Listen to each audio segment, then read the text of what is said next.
Looking at the discourse on social media over the last year or so, I've noticed a recurring theme of remakes being heralded as a better way to play classic titles and a growing demand for more. Unless they meet a certain criteria, remakes are not good for the art form. These sorts of opinions are a bit hard to source across the net, but there are a few repeating arguments made by players and journalists alike that require some attention. A common point that is made is that remakes allow a new generation to experience a game, but that's easily solved with a port. Some say it's a remedy to the very high price of retro games and consoles that, since the pandemic, have stayed out of the reach of the average gamer. Again, a reasonably priced port can solve this issue. We also have to recognize that we already have ports available on all major consoles for lots of major titles. Both PlayStation and Xbox have retro titles available for purchase, and Nintendo has many of its first-party games available on NSO, the Nintendo Switch Online service, with added features like online multiplayer. Now, of course, it doesn't have every game ever made by Nintendo, PlayStation, or Microsoft, but remakes don't really solve this problem either. Some say that remakes can act as a type of preservation, but remakes by design don't preserve anything, and in a lot of cases, they replace their originals. While researching the topic, I came across a couple of articles in strong favor of the growing trend, saying that, quote, the best remakes allow players to relive a cherished experience as they want to remember it, free from clunky controls, tedious loading screens, and janky polygons, unquote. This is quite alarming from both the preservationist and historical standpoints. It's difficult to separate the consumer side of gaming, and I can understand reservations in spending money on something one doesn't feel is top of the line. But this kind of reinterpretation of art feels deceptive at best, and a disservice to the work done at worst. We don't look at Guernica by Pablo Picasso and talk it down for using a style of painting from the 1930s. We look at its historical context, how and why the style was employed, and if it was effective at delivering its message. This includes past artworks that informed it. But perhaps I can feel that way because I don't have to pay for it.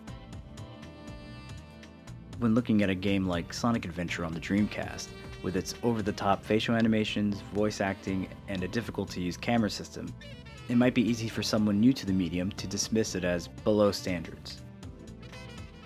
But at the time, this was showcasing what the latest console in the market could do, and was actively translating fast 2D movement into 3D. We can learn so much by the successes and failures of a console launch title. Yoshinori Kitase of Square Enix once spoke about the possibility of remaking Final Fantasy VI, and said it would take about 20 years to finish production in order to meet modern values. He also stated that an aspect of production would be a, quote, nostalgia filter, wherein the memories retained of our favorite games from the past are even more beautiful or enhanced than our actual experience, end quote. Is this a fair thing to ask, and is it even possible? Are creators even attuned to this kind of interpretation? And even more so, is this just a kind of manipulation? Are they trying to recreate and overwrite our memories for profit? But because people are asking them for it? Can you see why this video is so damn long? Let's be honest though, there are some excellent remakes that deserve attention, but in my view, they have to reach a certain criteria that I mentioned at the beginning of the video. First, if the game has some kind of narrative structure, there cannot be substantive changes. Second, graphical fidelity upgrades are great, audio fidelity upgrades are awesome, but only if they enhance the original design philosophy. Third, accessibility options and alternative or additional content are allowed, but gameplay should be similar. We can basically sum these up as addition mostly, no subtraction. Really great example is probably already at the top of your mind, and I think I know what it is. The Resident Evil remake. No, not that one. No, not that one. You're there almost. No, not that. That's the one. Yeah, there you go. Resident Evil on the GameCube fits all the criteria. The story is unchanged for the most part. The additional content adds to the sense of dread. It's fantastic. I think the GameCube version is superior to the HD remastering of the remake, mostly because they held on to one very important aspect: the tank controls. Now, I know a lot of people don't like them, but tough shit. They're there for a reason. They add to the feeling of uncertainty and are part and parcel to the rigid camera angles and pacing that give it a strong cinematic feel. Another thing that stands out to me looking back is the inclusion of the loading door scenes.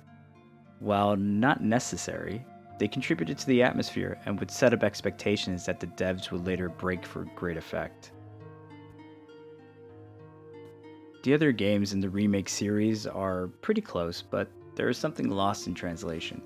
It feels like a sacrifice in art direction was made for the comfort of a free third person camera and aiming system. They're not bad, they're just not the same. These might be standards in the industry today, but it also feels like a key aspect of what defined the series, and those titles specifically is kind of just thrown away for the benefit of the player. And for a horror game, I'm not entirely sure why we want to benefit the player. Now, I know I'll probably lose even more of you guys, but I think that a poor example of a remake that doesn't fit the criteria would have to be the Final Fantasy VII remakes. So first off, they change the narrative drastically and placate to what I think is the scourge of our generation, the multiverse. I await the day that this trope is shelved for something slightly more enlightened and less malleable to every plot hole on a script. So far, it doesn't seem to be solving any of the story issues the original game had, but making a whole new set to contend with. And now, with the concepts of timelines and how they intersect, it's just becoming more of a mess than it originally was. The graphical fidelity is quite nice, so I'll give it that. The music is great, it is a Final Fantasy game. But as discussed earlier, that comes with a cost. Time and expectations were stretched out for over a decade, but now the standard is set. Now, of course, I can forgive the change in gameplay because it at least plays to the spirit of the series post Crisis Core, but the additional content is mostly filler.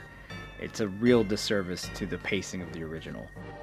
So I don't really want to sound like the curmudgeon old man here, but this whole idea feels like a Faustian deal.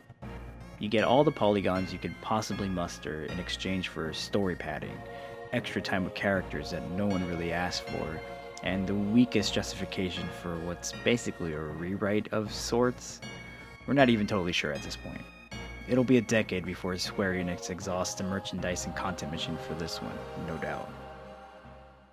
So let's end on a positive note, and possibly the antidote to the kind of bloat we saw in the Final Fantasy VII Remake. I'm of course talking about the best game of 2019, Link's Awakening. But let's stick to the criteria. The narrative is unchanged. The graphical upgrades stay true to its scope and gives the player a great view of what feels like a small world behind a screen, just like on your Game Boy. But it does this without any sacrifice. The action, the map, and the design is almost one-to-one with the original. You lose absolutely nothing by playing this game instead of the original cart.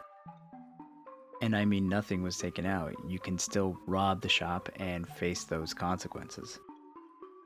But what adds to this is that the original title is already available on NSO. Although nothing is perfect or permanent, this is the best way to preserve the game, make it available, and take another creative stab at modernizing it for a new generation. Also, I just can't get over how good this looks. Just, soak it up, take it in, it's fantastic. There really is no stopping this trend. I personally worry that we are just cannibalizing the past for players' nostalgia's sake and the promise of large sales for companies. And we know why it happens: brand recognition. But new is not always better. Remakes are not replacements.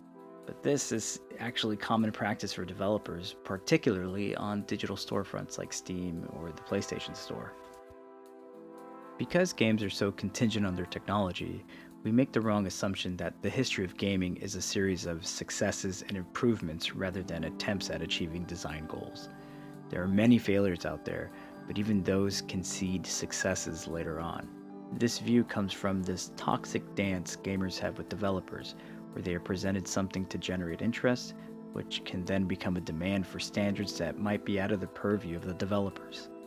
Or worse yet, a developer fulfills this nostalgic need consumers claim they have, for better or worse, and now set the standard and the conversation to do the same to others. Pixel RPGs of the SNES and Genesis era don't need to be 2.5D'd into oblivion. Low poly Saturn and PS1 games can stay low poly. At some point, we need to just start treating games for what they are, which is art. Even if they are made for consumption, they are still a record of how humans learn to tell stories and elicit emotions through technology. Errors, bugs, and outdated tech are essential in that history. Like all art, it is not just a product of the tools that crafted it, but the time and place in which it was crafted. Games are responses to the world around us, to other games, to films, to music, and connect with us in a very unique way. To continuously ask for a better version or an update to match your current sensibilities is to disregard the achievements that got us where we are. Whether we like it or not, those games belong to their times. Thanks for watching. If you agree or disagree, feel free to let us know in the comments. Check out our Discord, all the articles referenced, the links are in the description, and we'll catch you on the next one.